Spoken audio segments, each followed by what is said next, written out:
নমস্কার। আশার আলোয় একটি নতুন ভিডিওতে আপনাদের সকলকে স্বাগত। আশা করি আপনারা সকলেই খুব ভালো আছেন। প্রায় দিন 15 আগে আমরা বেড়াতে গিয়েছিলাম মন্দারমণি। সেই সময় আমার মনে ভাবনা ছিল না যে আমি কোনোদিন ইউটিউবে ভিডিও আপলোড করব বলে, তাই সেভাবে কোনো ভিডিও তোলা হয়নি আলাদা করে। নিজেদের জন্যই যে ছোট ছোট ভিডিওগুলি তুলেছিলাম, ভাবলাম সেগুলি আপনাদের সাথে শেয়ার করি। এই মন্দারমণিতে যাওয়ার প্ল্যানটা আমাদের হঠাৎ করেই হয়েছিল। আমাদের ইচ্ছে হচ্ছিল কোথাও কাছাকাছি একটু ঘুরে আসা যাক দুদিনের জন্য এই ভেবে। তো আমার হাজব্যান্ডের ফ্রেন্ড সাজেস্ট করলো মন্দারমণি যাওয়া যাক। আমরাও রাজি হয়ে গেলাম, বেরিয়ে পড়লাম। আমরা 4 জন, আর আমার হাজব্যান্ডের ফ্রেন্ড আর তার ওয়াইফ। দীঘায় এর আগে আমরা অনেকবারই গেছি, মন্দারমণি এই প্রথমবার। মন্দারমণিতে আমরা যে রিসর্টে উঠেছিলাম তার নাম ছিল ক্যান্ডেলউড পার্ক বিচ রিসর্ট। পার্ক এই জন্যই বেছেছিলাম যেহেতু আমাদের সঙ্গে দুটো বাচ্চা ছিল, আর ওরা যাতে বোর না হয়, খেলাধুলো করে যাতে ওরাও মজা করে সময় কাটাতে পারে, সেই জন্যই। আমরা চেক ইন টাইমের কিছুটা আগেই রিসর্টে পৌঁছে যাই, তাই তখনও রুম রেডি ছিল না। তাই রিসেপশনে ব্যাগপত্র রেখে আমরা চলে গিয়েছিলাম সমুদ্র দেখতে। সকাল তখন ওই 10:30-11টা হবে। জোয়ারের সময় ছিল, সমুদ্র তখন উথাল পাথাল করছে, জল প্রায় রিসর্টের পাঁচিলে ধাক্কা মারছিল, আর সমুদ্রটা গর্জনও করছিল ভীষণ। সমুদ্র দেখতে বেশ ভালোই লাগছিল। ওখানে বসে প্রায় ঘন্টাখানেক কীভাবে কেটে গিয়েছিল বোঝাই যায়নি। আর ওখানে একটা ঠান্ডা শীতল হাওয়া সবসময় শরীরকে ঠান্ডা করে রাখছিল। তারপর বাচ্চারা একটু পার্কও ঘুরেছিল, আমরাও পার্কে বেশ আনন্দ করেছিলাম।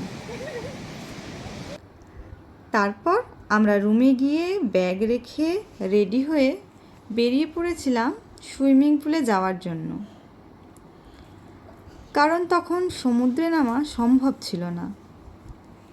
তখন জোয়ারের সময়, রিসর্ট থেকেই ওদের সমুদ্রে নামার যে গেট ছিল তাতে চাবি দিয়ে দিয়েছিল।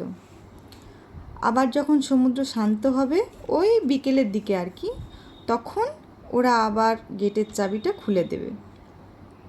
আর এই জোয়ারের সময় সমুদ্রে না নামাটাই ঠিক।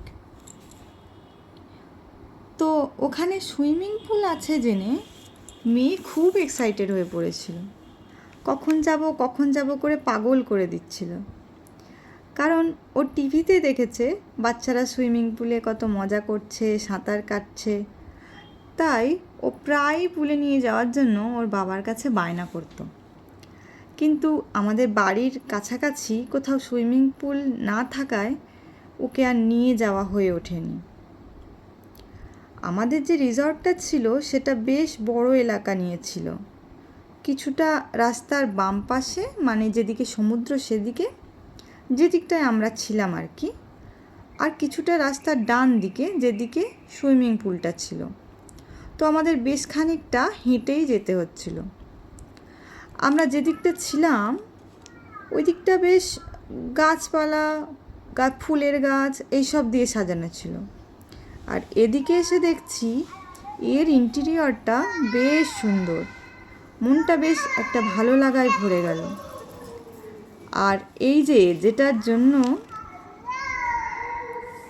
আমরা এতক্ষণ হেঁটে আসলাম সেটা আমাদের সামনে। পুলটা আকারে বেশ বড়, একসাথে অনেক মানুষ নামতে পারবে।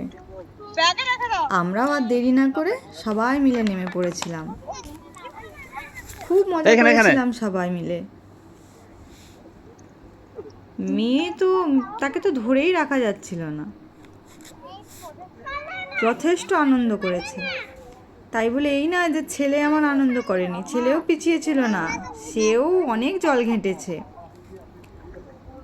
ওকে তো এদিকে এদিকে এদিকে এদিকে পুল থেকে তোলাই যাচ্ছিল না। এদিকে এদিকে মেয়ে কিন্তু আবার এদিকে। সাঁতার জানে না, আহা। তাও ওই যে সুইমিং শিবা। টিউবগুলো দেখছেন ওগুলোতে করে হাত দিয়ে জল ঠেলতে ঠেলতে গোটা সুইমিং পুলটা ঘুরে বেড়াচ্ছিল। আমার তো ওই দিকেই মন পড়েছিল, আমি বারবার সূচনা ওর এদিকে দিকেই আসো, তাকিয়ে এদিকে আসো, তাকিয়ে দেখছিলাম। এদিকে আসো। ও তবে ওর মনের মতো করে মজা করে নিয়েছে সেই দিনটা।